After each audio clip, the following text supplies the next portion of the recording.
How are you doing today? My name is Io and I'm back again with some ASWB content. So today we're going to be going over Freud and some of his key theories and concepts. But before we start, I would like to tell everyone, I know I've gotten the comment before that I talk too fast. So if I talk too fast, you can always slow down the speed on the YouTube so that way it can be at the speed that feels comfortable for you. So I just want to put that in the beginning as a reminder, just in case as people are watching it, they or like it's too fast, you can always slow down the speed. So let's get right into it. So, first theory we're going to go over is the psychosexual stages of development. This is a big one. This always pops up somewhere in some practice question, and I think it's important to, number one, understand the order that these things come in, and then also understand the focus and possible fixations because they can ask you a question on any of those things. I think it's going to be less common to have a question where they're just going to be like really straightforward, where it's like, hey, a 1 year old, at one, based on Freud, when a person is one, what is it possible? What stage are they in? I don't think it's going to be a question like that. It may ask you something that may have to do with the focus on like, a person sucking their thumb or a person overeating or something like that, and ask you based on Freud, where was the fixation? And then that's how they're going to make sure you understand that concept and be able to apply it. But okay, so Freud believed that personality develops through a series of stages focused on the different erogenous zones. So fixation at any stage can result in lasting psychological issues. Okay, so I know I have another video here that I talk about this, but I just wanted to um, talk about how to remember the order of the stages. So the way I tell people to remember it is onions are purple girl, right? So onions, so the O, R, the A, purple is the P and the L, then girl, G. You remember that? You remember the order. So just in case there's a question that has it in order or asks you to put in order, tell you to put it in reverse order or something like that, then you know it. So onions are purple girl. So now I'm just going to go over the focus and the possible fixation, and then we're going to move on to the structure of personality, going into the id, ego, and superego. So for the psychosocial stages, the first one is oral. So think about a baby, 0 to 1. The focus is the mouth, so think about sucking and biting. And possible fixations are smoking, overeating, dependency, things like that. So if they ask a question about person smoking or binge eating disorder or something like that, oral will be the answer. Next, we have anal. So from 1 to 3, so think about bladder, bowel movement, and control. So when you think about control, possible fixation can be perfectionism or the opposite of that being, reckless or messy or something like that. Next one, we have phallic, right? So from ages 3 to 6, think about genitals. Also, an important focus in this area is the Oedipus and Electra complex.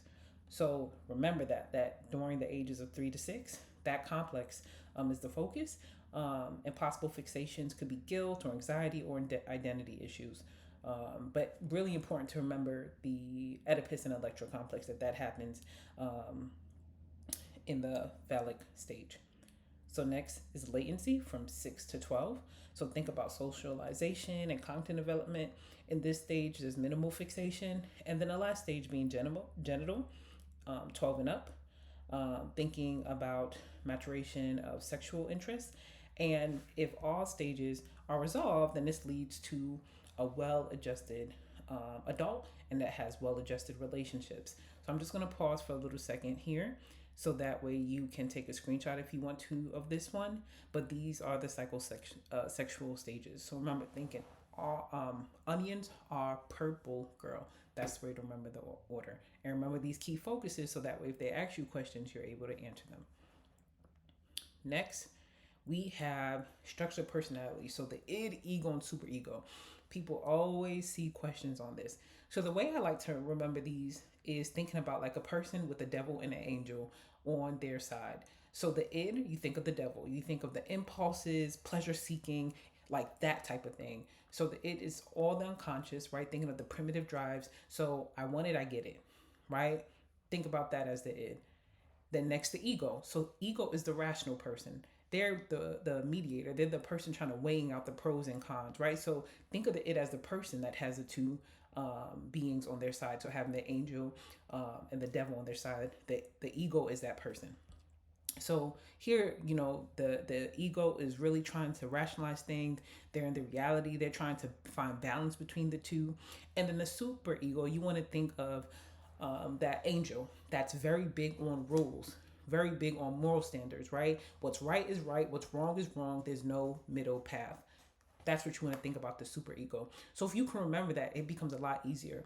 Just thinking of the person with the devil and the angel, the devil being the id, the angel being the super ego, and the person being the ego. So let's see an example here. So let's say a person wants some cake, right? But they're on a diet.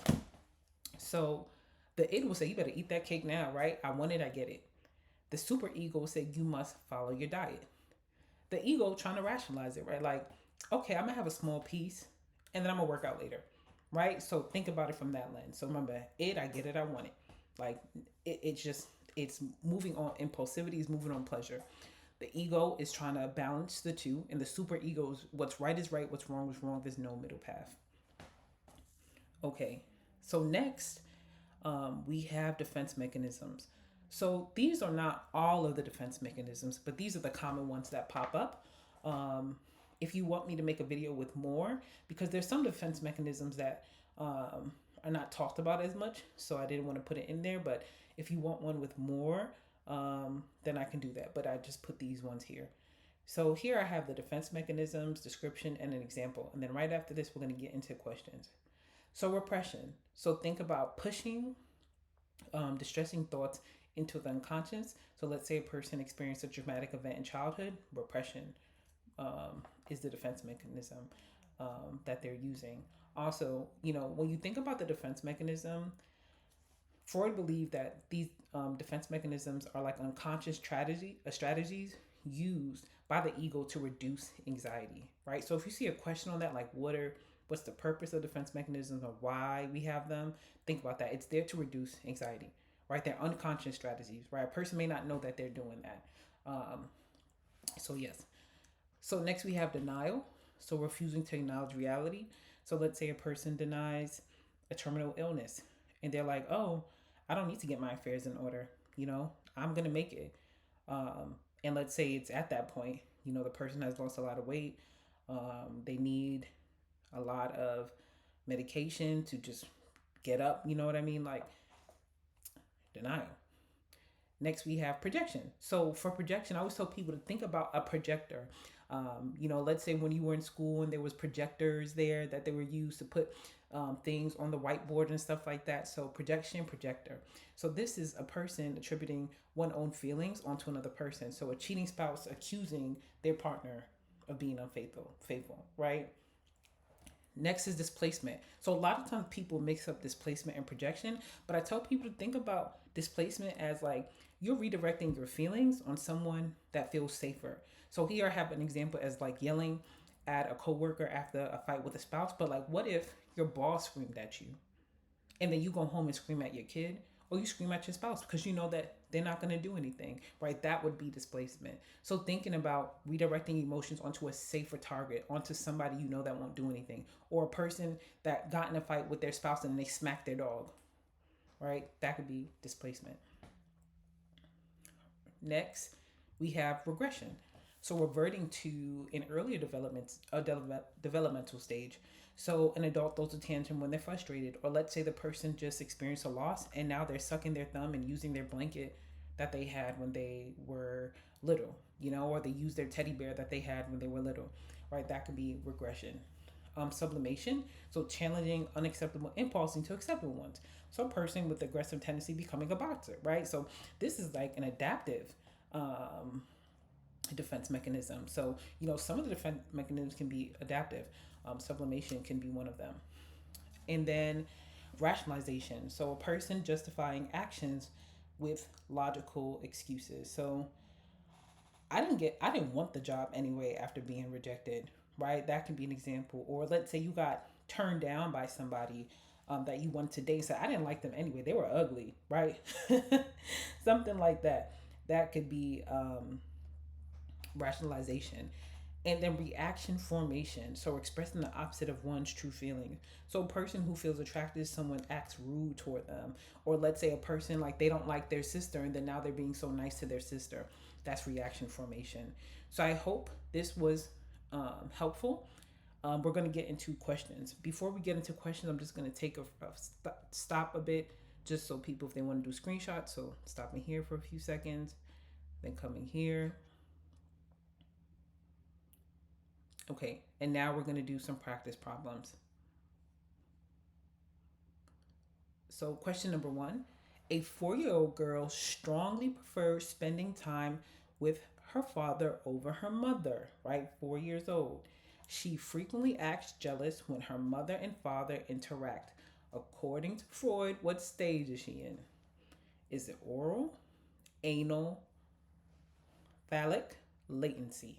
So remember I talked about the Oedipus and Electra complex, right? What stage is that? That would be C. I'm just going to highlight that here. So good.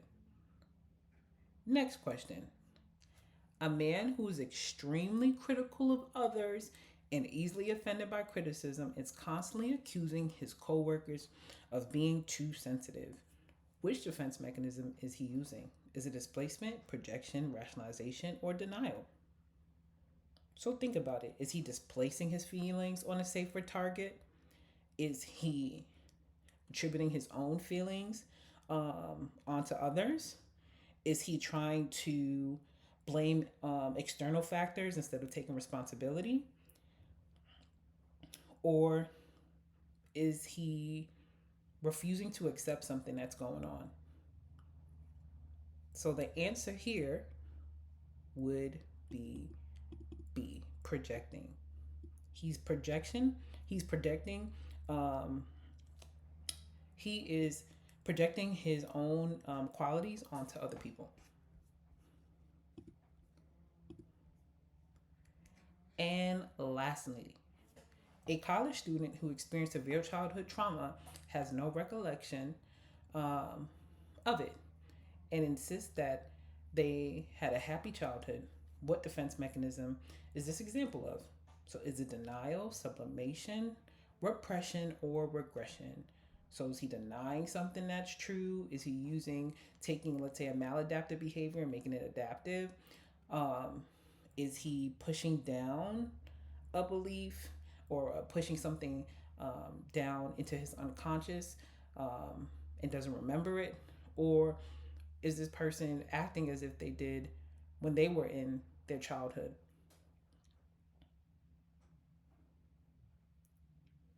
So the answer here is C. The patient has completely buried the trauma in their unconscious. They don't even remember. They insist that this was a good childhood, right? So I hope this was helpful. Please let me know if you have any questions or if I didn't explain anything. If you don't understand anything I explained, I will try my best to respond to you in the comments. But that's all I have for today. I hope this was helpful, and I'll see you all real soon in my next video. Good luck studying, and I'll see you next time. Bye-bye.